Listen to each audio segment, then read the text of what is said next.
ਸਾਡੇ ਨਾਲ ਭਾਈ ਮਨਜ਼ੂਰ ਸਾਹਿਬ ਨਾਲ ਜਿਹੜੀਆਂ ਗੱਲਾਂ ਹੋ ਰਹੀਆਂ ਨੇ, ਅਸੀਂ ਨਾਲ ਕਾਫੀ ਗੱਲਾਂ ਕੀਤੀਆਂ ਲਾਈਫ ਸਟਾਕ ਦੇ ਹਵਾਲੇ ਨਾਲ, ਡੰਗਰ ਵੱਛੇ ਦੇ ਹਵਾਲੇ ਨਾਲ।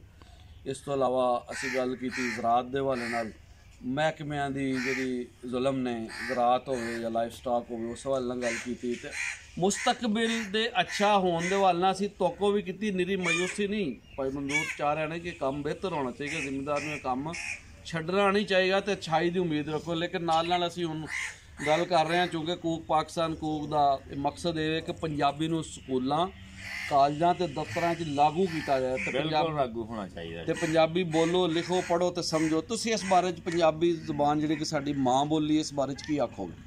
ਦੇਖੋ ਜੀ, ਇਹ ਪੰਜਾਬੀ ਜ਼ੁਬਾਨ ਦੇ ਨਾਲ ਨਾ ਸਿੱਧੀ ਡੰਡੀ ਮਾਰੀ ਜਾਂਦੀ ਹੈ।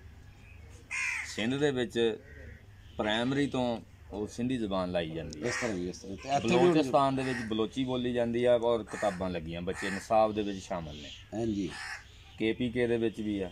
ਤੇ ਪੰਜਾਬ ਦੇ ਵਿੱਚ ਕੀ ਹੈ ਜੀ, ਬੱਚਾ ਸਕੂਲ ਗਿਆ, ਉੱਥੇ ਉਹ ਟੀਚਰ ਕਹਿੰਦੀ ਛੱਟ ਦਾ ਡੋਰ, ਮਾਂ ਘਰ ਕਹਿੰਦੀ ਉਹ ਪੁੱਤ ਬੂਆ ਭੇੜ ਦੇ।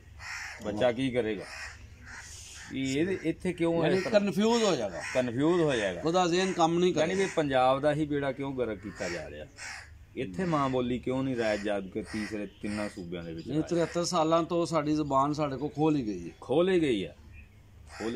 ਇਹ ਸਾਨੂੰ ਵਾਪਸ ਕੀਤੀ ਜਾਏ, ਇਹ ਸਾਡਾ ਬੁਨਿਆਦੀ ਹੱਕ ਹੈ। ਆਇਨ ਪਾਕਿਸਤਾਨ 73 ਦਾ ਆਇਨ ਇਸ ਗੱਲ ਦੀ ਜ਼ਮਾਨਤ ਦਿੰਦਾ ਹੈ ਤੇ UNO ਦਾ ਜਿਹੜਾ ਚਾਰਟਰ ਹੈ, UNICEF ਦਾ ਜਿਹੜਾ ਅਦਾਰਾ, ਉਹ ਵੀ ਇਹ ਕਹਿੰਦਾ ਹੈ ਕਿ ਮਾਂ ਬੋਲੀ ਸਭ ਤੋਂ ਜ਼ਰੂਰੀ ਚੀਜ਼। ਦੇਖੋ ਜੀ, ਆਬਾਦੀ ਦੇ ਲਿਹਾਜ਼ ਨਾਲ ਸਭ ਤੋਂ ਬੜਾ ਸਾਡਾ ਸੂਬਾ ਪੰਜਾਬ, ਔਰ ਰਕਬੇ ਦੇ ਲਿਹਾਜ਼ ਨਾਲ, ਔਰ ਆਬਾਦੀ ਬਿਜ਼ਨਸ ਦੇ ਲਿਹਾਜ਼ ਨਾਲ, ਲੋਕਾਂ ਦੇ ਨਾਲ ਸਭ ਤੋਂ ਬੜਾ ਪੰਜਾਬ ਆ।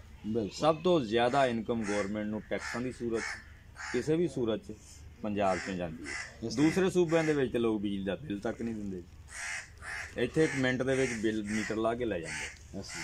ਜ਼ਰੀਆ ਅਗਰ ਦੇਖਿਆ ਜਾਵੇ ਸਾਰਾ ਹੀ ਗੌਰਮੈਂਟ ਦਾ ਪੰਜਾਬ 'ਚੋਂ ਇਨਕਮ ਦਾ ਜ਼ਰੀਆ, ਲੇਕਿਨ ਇਹਦੇ ਨਾਲ ਧਰੋ ਵੀ ਇੱਥੇ ਹੋ ਰਿਹਾ ਬਹੁਤ ਜ਼ਿਆਦਾ। ਜ਼ੁਬਾਨ ਹੀ ਕੋਈ ਖੋਲੀ ਗਈ, ਇਹਦੀ ਜ਼ੁਬਾਨ ਹੀ ਖੋਲੀ। ਮਾਂ ਕੁਛ ਕਹਿ ਰਹੀ ਹੈ ਘਰ 'ਚ, ਟੀਚਰ ਸਕੂਲ ਦੀ ਕੁਛ ਕਹਿ ਰਹੀ ਹੈ। ਮਾਂ ਬੋਲੀ ਦੇ ਬਾਰੇ 'ਚ ਕਿਹਾ ਗਿਆ ਨਾ, ਜਿਹੜਾ ਮਾਂ ਦਾ ਨਹੀਂ ਉਹ ਕਿਸੇ ਥਾਂ ਦਾ ਨਹੀਂ। ਉਹ ਬੱਚਾ ਕੀ ਪੜ੍ਹੇਗਾ ਤੇ ਕੀ ਕਰੇਗਾ? ਸਵੇਰ ਨੂੰ ਤੇ ਮਾਂ ਤਿਆਰ ਕਰਕੇ ਭੇਜ ਦੇਵੇ, ਜਾ ਮੇਰਾ ਪੁੱਤ ਜੱਜ।